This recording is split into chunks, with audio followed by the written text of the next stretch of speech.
Hello, and welcome to the Nonfiction Authors Podcast. I'm Carla King, your host, and I'm happy to have you with us today. Today's session is with Ted Weinstein to talk about why every author needs a book proposal. Ted Weinstein is a literary agent with broad experience on both the business and editorial sides of publishing. Also a widely published author, Ted has been the music critic for NPR's All Things Considered and a commentator for the San Francisco Chronicle and many other periodicals. His agency, Ted Weinstein Literary Management, represents a wide range of nonfiction, including narrative nonfiction, popular science, business, history, current affairs, politics, psychology, and pop culture. His clients include creativity guru Austin Kleon, author of Steal Like an Artist, Stanford University's Kelly McGonigal, author of The Willpower Instinct, business presentation expert Dan Rome, author of The Back of the Napkin, NPR's math guy Keith Devlin, and many more. Hi, Ted. Welcome to the podcast. Hey, how are you doing? I'm doing great. And I'm still thinking about our writing conference panel that we sat on a few months ago, where I heard you describe the 3 key principles of authorship. And the audience was kind of surprised, but then I saw a lot of heads nodding when you were talking about them. So could you tell us what these 3 principles are and describe each of them for us? Sure. This is something I say to pretty much every author, no matter what genre they're working in. And it's, like it or not, the way an author needs to think about their career. The first is that all publishing is self-publishing. And there are many routes to go now. You could directly self-publish. You could go with a hybrid publisher. You could go with a traditional publisher. But keeping the mindset of self-publishing, no matter which path you take, I think is absolutely essential. The second principle is to get famous first. A lot of authors come to agents and say, hey, get me a book deal, and then I'm going to be famous. And that's exactly backwards, that if you're going to get a book deal, or even if you're going to self-publish, you need to have cultivated some fame, or what we call in the industry platform, so that you're known to others already, that a book is the way to monetize that fame rather than a book being a way to create that fame. And then the third principle is that you're CEO of your own multimedia empire. That we're talking largely about books today, but every medium that an author writes in is reinforcing of all the others, and all the different ways we expose ourselves to get famous, to take control of our own careers as authors. They all reinforce each other, and that happens across multiple media. It's really important to have that sense of broad spread, and also understand that you're going to be, quote, hiring people as your subordinates in your empire. I work for my authors, so I'm VP of sales, if you like. But there are also editors, there are also designers. Depending on the path any author takes, there are other people that are, quote, and I put that in quotes, working for them. So you've got to have the mindset that you're the leader, you have other people working for you, but you're still the one in charge of that empire. Great. Thank you for that. So all publishing is self-publishing. Get famous first, and you're the CEO of your own multimedia empire, not just media empire. So toward that end, we probably want to have a plan. And we're talking about book proposals today. And most of us think of a book proposal and a business plan as completely separate efforts. And here you're going to put them together, aren't you? Can you give us an overview of your experience with successful authors and how you've tied this plan together into one document?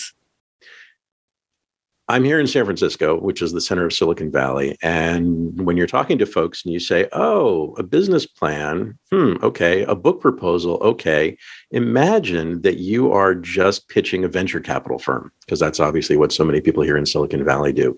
It's the exact same thing. If you're starting by pitching mainstream publishers or agents as a way to get to mainstream publishers, think of it as making the exact same kind of pitch. What you're asking for from a publisher is the money and the time to continue to pursue your book project, which is a lot like a startup company.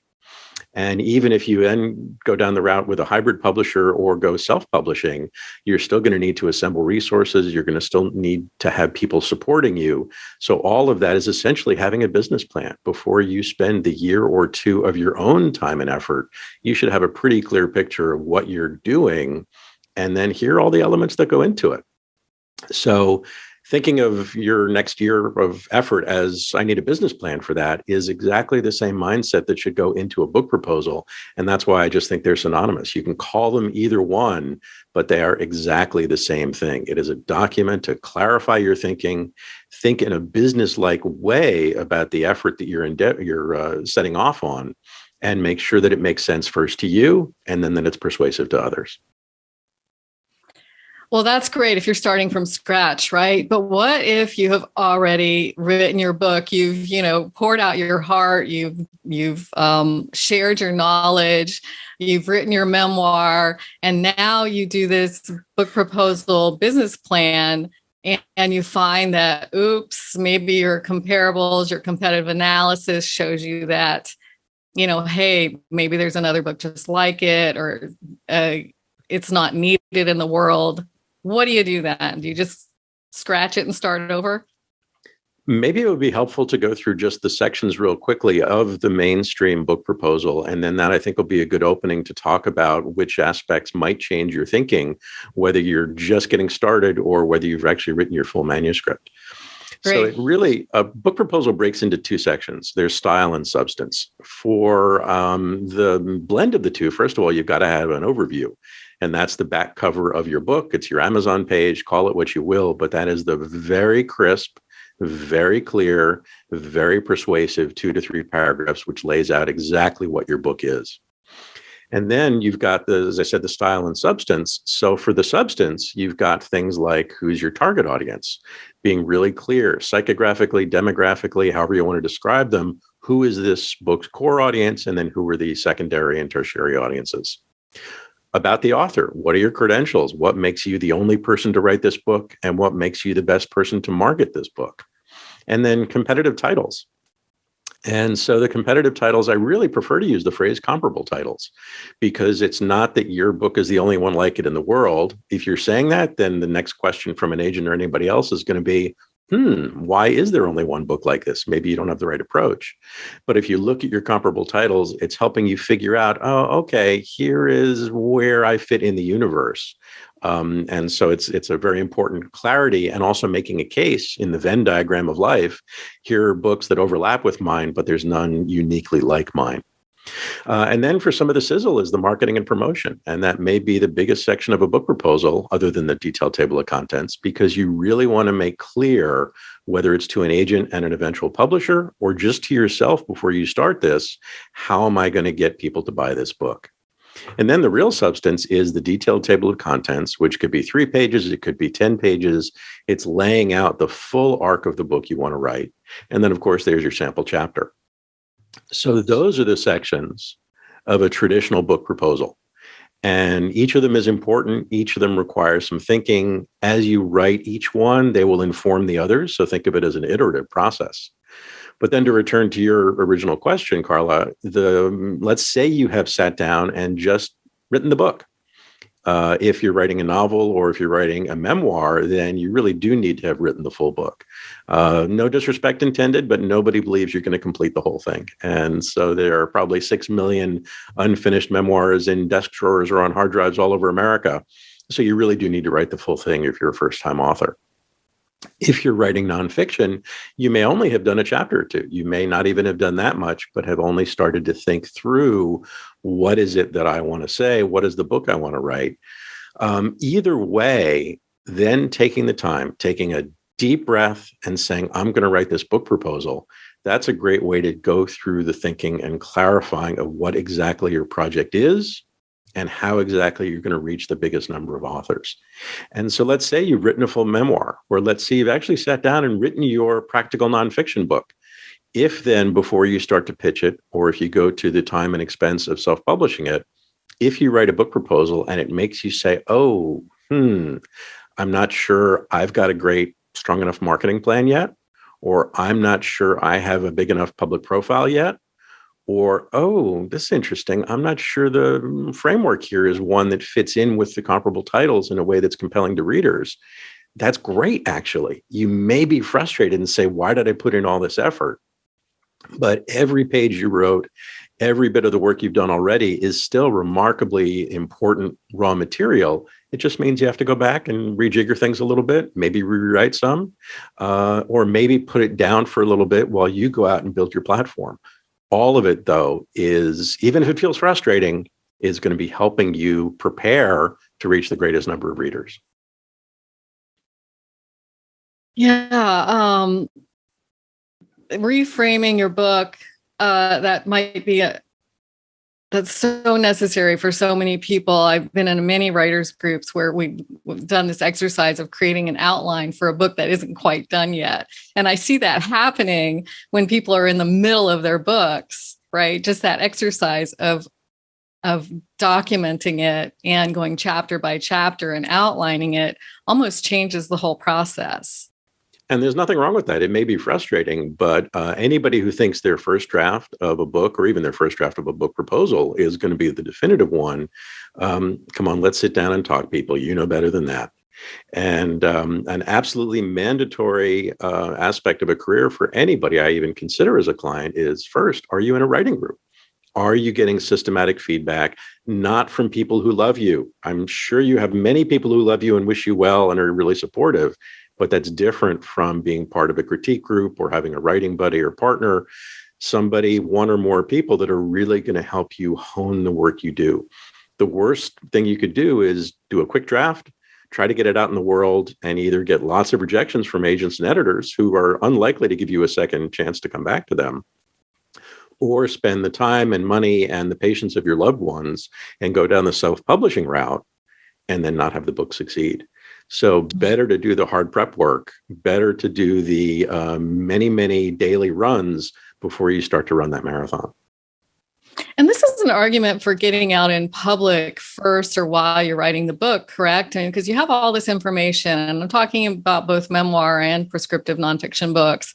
Why not put it out as a blog? I'm arguing, put it out as a blog, put it out as maybe a Substack newsletter and see what kind of traction you get. Is that a good strategy? Well, it's interesting. You say putting it out, and I would take a half step back and say it's putting yourself out and your wisdom and your insights out. And that is essential. Folks worry that, if I share a little bit publicly, then someone's going to steal my idea. Well, first of all, no one's going to steal your idea, because it's the richness that you bring to it that makes it your own, and that hopefully people are going to want to pay good money for, and more importantly, their attention for.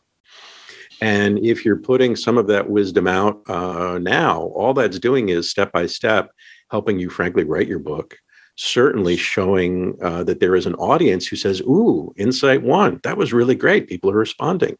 Insight 2, people are responding. That's fantastic.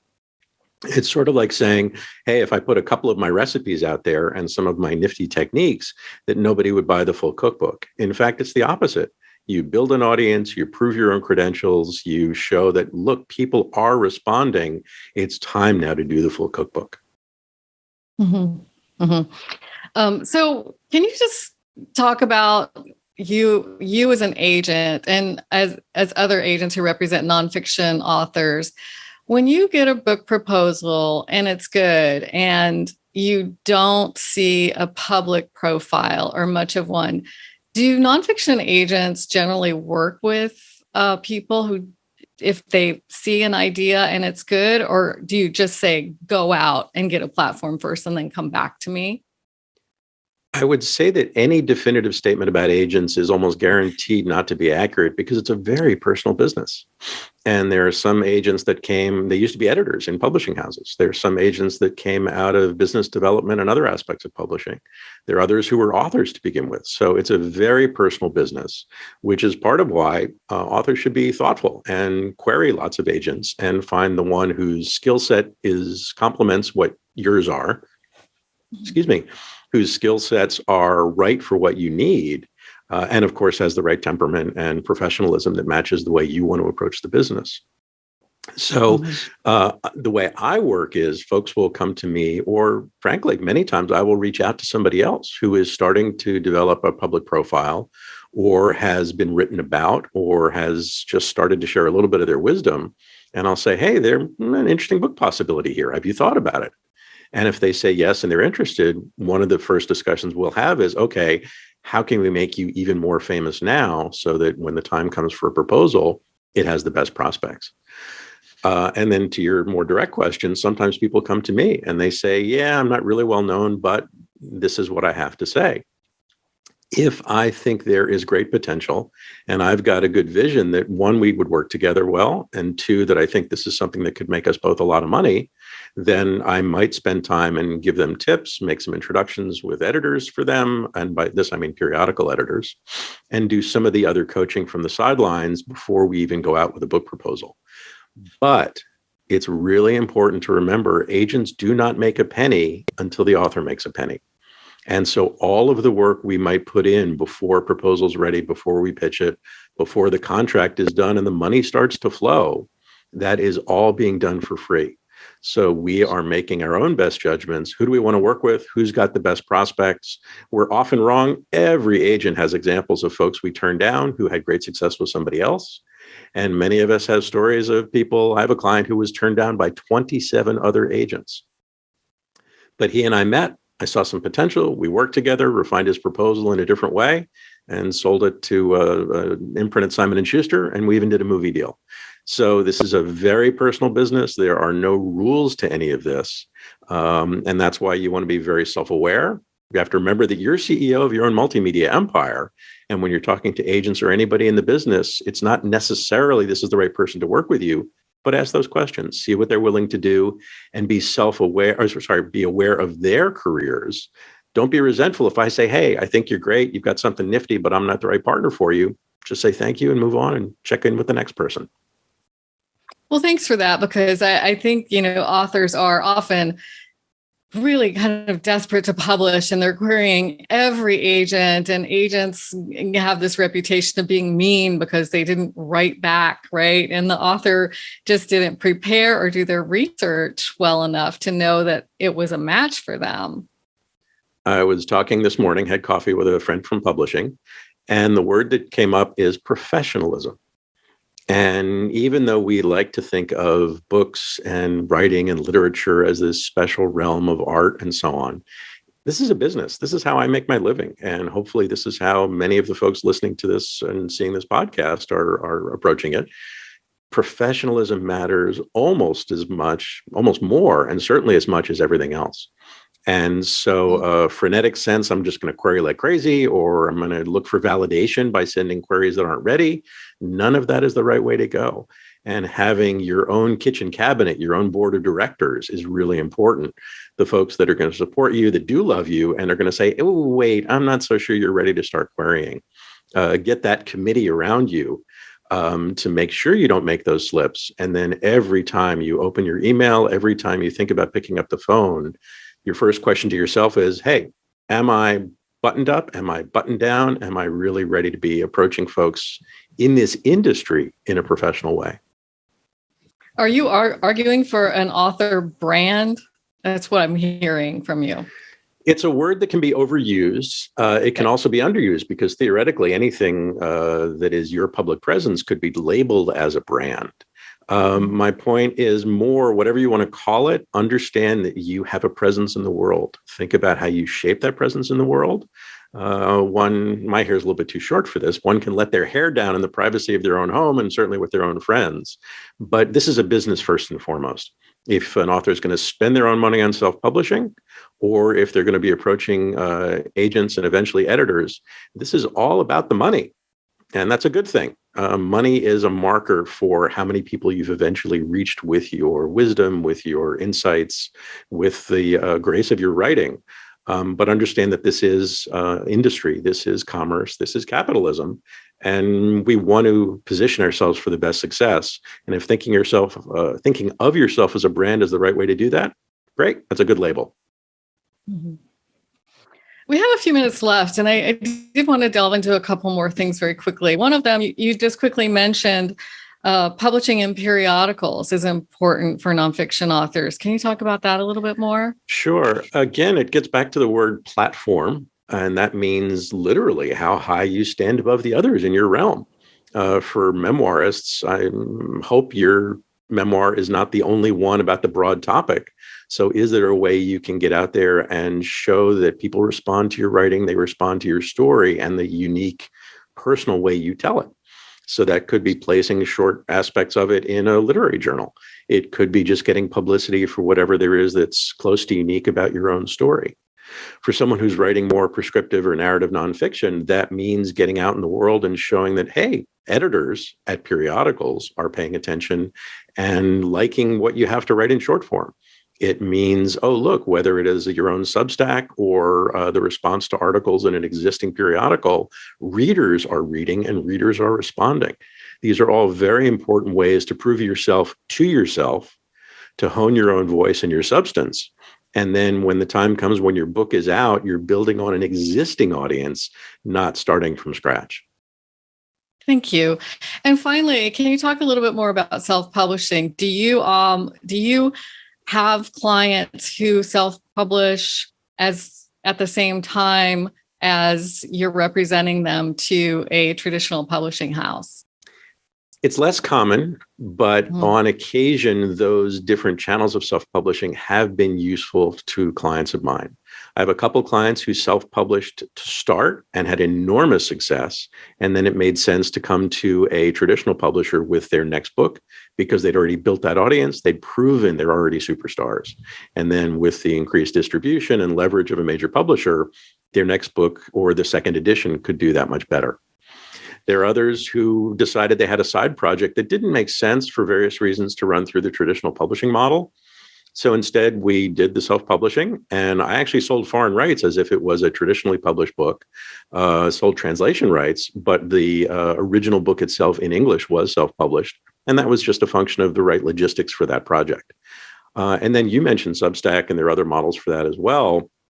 That is frankly self-publishing. That is a way to make some money off your words that is entirely under your control.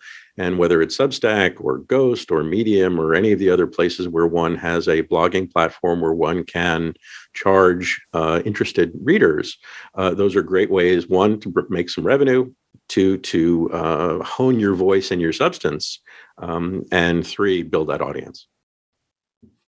Great. And let me rewind just a little bit. Did you say that you had an author self-publish something and you represented that author to sell it in other forms?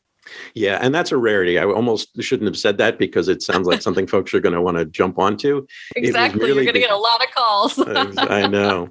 No, I have a client who is already a global big name. He's published 30 books, and there was one project that made sense. It was the companion book to an online course he taught, which had 70,000 students. And because of the timing and many other reasons, it made no sense to try to go through to the traditional publishing route. He used one of the self-publishing platforms, doesn't matter which one, but he used one of the platforms to do a self-published ebook and print-on-demand book so that the 70,000 students could get their hands on it. Because it was a course being taught globally, there were folks in many other countries that took the course, which was only taught in English, but really valued the opportunity to buy the material, the written material in their native language. And that gave us the opportunity to work with my existing network of subagents to have it translated into some other languages.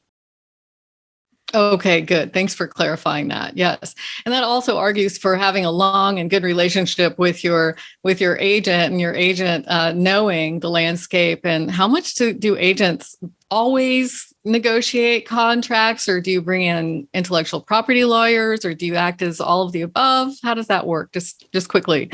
To your point, hopefully, the way I do business is this is a long-term relationship. There are some agents who just want to do the deal and couldn't care less. I have found over the course of my career that getting to really know and getting to become part of and to help coach a client on all aspects of their career leads to the success, not just for the first book we do together, but many others. And so that's just something we do. And I have spent a lot of time with some key clients. The better they do, the better we all do together. And that kind of long-term relationship, I find, is the most fruitful way to work together.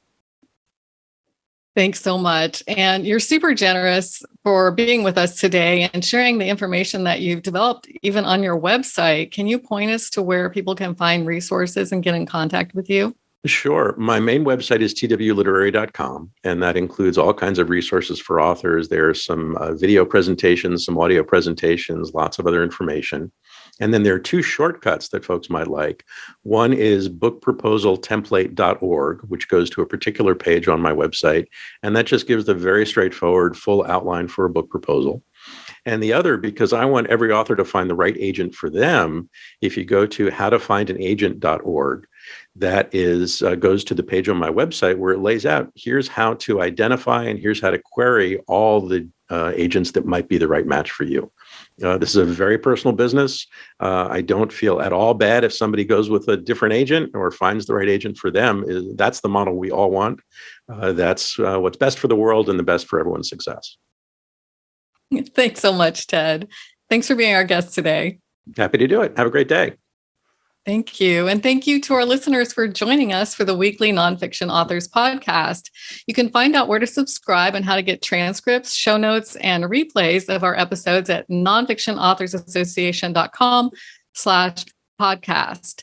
You'll also find a feedback link there, and we love your suggestions for topics and other guests you'd love to hear from.